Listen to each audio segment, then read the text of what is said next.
বগুড়ার বিভিন্ন বাজারে শীতকালীন সবজির দাম কমেছে, স্বস্তিতে সাধারণ মানুষ। তবে দাম কমায় বিপাকে পড়েছেন কৃষকরা। আরো জানাতে যুক্ত হচ্ছেন সহকর্মী আব্দুস সালাম বাবু। বাবু, বগুড়ার বাজারে সবজির দাম কেমন? কৃষকরা তো ন্যায্য দাম পাচ্ছেন না, কি বলছেন তারা?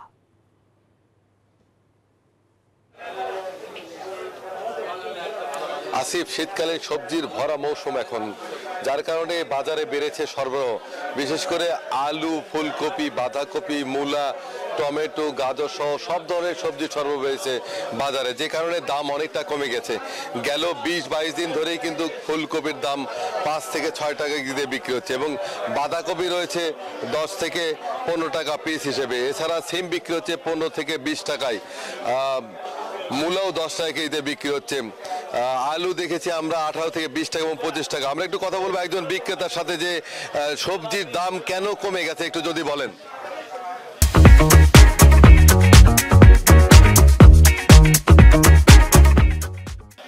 আমদানি বেশি হওয়ার কারণে সবজির দাম কমে গেছে। হ্যাঁ, যে জমিতে একবার করে ওই জমিতে ওই ফসল বারবার করতেছে ওরা, যার জন্য এই অবস্থা বর্তমানে। মূলা 10 টাকা কেজি প্রতিনিয়ত চলতেছে বর্তমানে। ফুলকপি 10 টাকা পিস, কেজিও লয়, কেজিও বিক্রি হয়, পিসও বিক্রি হয়। পাতাকপি 15 টাকা, 20 টাকা, 10 টাকা, দাম কম। উনি জানালেন যে একই জমিতে একই ফসল চাষাবাদ করার কারণে বেশি সংখ্যক চাষিরা যে ফুলকপি, মূলা চাষাবাদ করেছেন, যে এইটা কিন্তু কৃষি সম্প্রসারণ অধিদপ্তরও আমাদেরকে বলেছেন। কারণ গত বছর মূলা, ফুলকপির দাম ভালো পেয়ে এই বছর কিন্তু অনেক চাষি তারা মূলা, ফুলকপি চাষে ঝুঁকে পড়েছেন, যার কারণে একসাথে এই সবজিগুলো বাজারে আসায় সরবরাহ যেমন বেড়েছে তেমনই দামও কমে গেছে। চাষিরা বলছেন যে তারা তাদের উৎপাদিত যে পণ্য, সেই পণ্য আনা নেওয়ার খরচ পাচ্ছেন না বললেই চলে।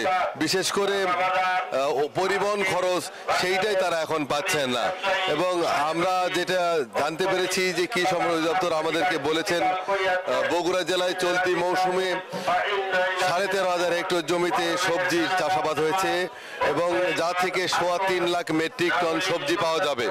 এবং আগামী 15 মার্চ পর্যন্ত চলবে শীতকালীন সবজির মৌসুম। সব মিলিয়ে সরবরাহ বেড়ে যাওয়ার কারণেই দাম কমেছে। ক্রেতাদের মাঝে স্বস্তি থাকলেও চাষিদের মাঝে কিন্তু স্বস্তি নেই। এই ছিল বগুড়াতে সর্বশেষ। ফিরে যাবো স্টুডিওতে। আসিফ বাবু, আপনাকে ধন্যবাদ।